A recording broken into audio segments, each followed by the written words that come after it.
Welcome to this explainer. Okay, if you're learning French, you've probably hit that notorious roadblock, the past tenses, specifically the dreaded choice between l'imperfect and the passé composé. It can feel incredibly tricky, and honestly, a lot of learners get totally stuck here. But today, we're going to change that. We're going to use a brilliant filmmaker metaphor found in our source material that makes mastering l'imparfait completely intuitive. By the time we finish, you won't just be memorizing grammar rules, you'll actually be directing your very own French stories. So, here's a quick roadmap for today's explainer. First, welcome to l'imparfait. Second, when to use it. Third, imparfait versus passé composé. Fourth, 3 simple conjugation steps. Fifth, examples and 1 exception. And finally, a practice quiz and challenge. All right, let's dive right into Section 1. Welcome to l'imparfait. I want you to imagine something with me for a second. Put yourself right in the mindset of a movie director. The cameras are rolling, and you need to set the scene for a story in the past. Or maybe you want to describe a childhood memory or an old habit you used to have. How would you do that in French? You wouldn't use a tense meant for quick, sudden actions, right? You need a tense that takes its time. And that is exactly where l'imparfait comes in. It's the French past tense used for ongoing past states, setting background descriptions, and describing repeated habits. Think of it as the tense of what used to be or what was happening. It presents an action in its unfolding, right in the process of being accomplished, rather than a single isolated event that just came and went.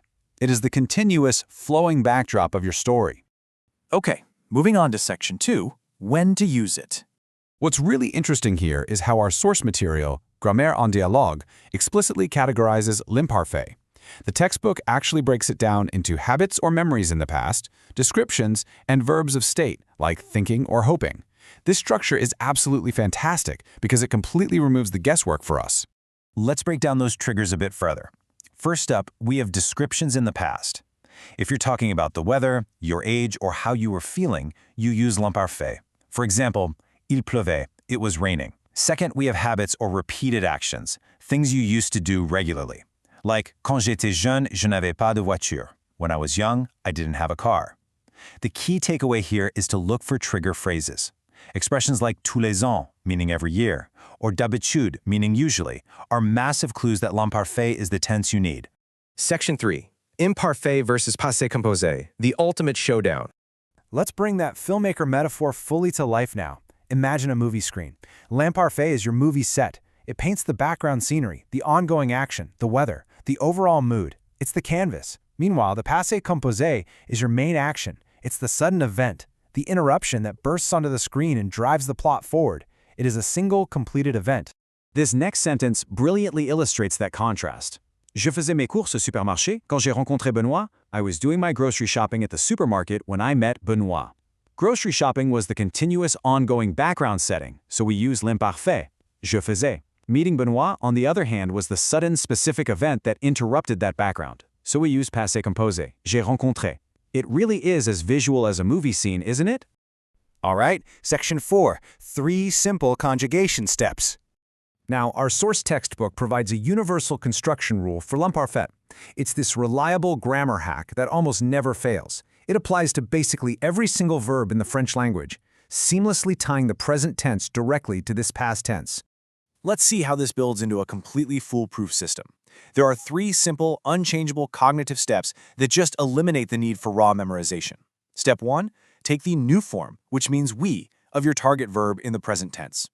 Step 2, just drop that ons ending. What you're left with is your root stem.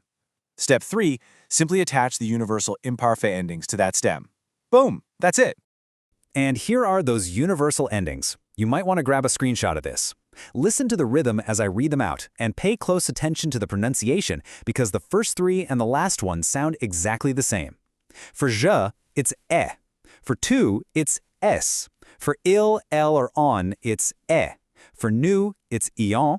For vous, it's ie. And for ils or elles, it's a.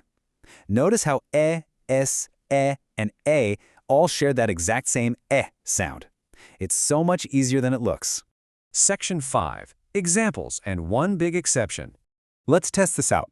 For the verb parler, to speak, the present new form is parlons. Drop the ons, you get the stem parle. Add your ending and you get je parlais. for finir, to finish. Nous finissons becomes the stem finisse, giving us je finissais. Now, a really quick note on verbs like manger, to eat. The new form is mangeons, with an E in there to keep the J soft. You have to keep that E in the stem, giving us je mangeais. The exact same logic applies to verbs ending in car, like commencer, where you'll use a cedilla under the C to maintain that soft S sound. Okay, get ready for the best news you'll hear all day. In French grammar, we are so used to endless lists of exceptions, right? But there's literally only one true irregular verb stem in the entire l'imparfait tense. You heard that right, just one single exception for the whole shebang. Yep, it's être, meaning to be. Now, why is it irregular?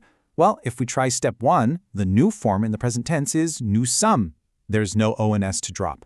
So we have to use a unique, special stem instead, which is être. But once you have that stem, you just apply the normal endings. J'étais, I was. Tu étais, you were.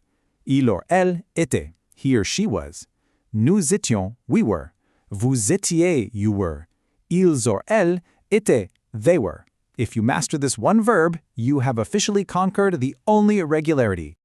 Finally, Section 6, Practice Quiz and Challenge. Let's see what you've learned. All right, time for quiz question 1. Listen to this sentence. Tous les ans, elle revenait. Is this sentence describing a continuous habit in the past or a single completed action? I'll give you a second to think about the context clues we talked about earlier. Did you get it? It is a habit or repeated action. The massive clue here is the trigger phrase tous les ans, which means every year. Because it happened regularly, we absolutely must use l'imparfait. Awesome job if you spotted that rule. Okay, quiz question 2. Je lisais quand le téléphone a sonné. Use your filmmaker metaphor here to visualize the scene. Which part of this sentence is the background and which part is the sudden interruption? Let's break down the scene.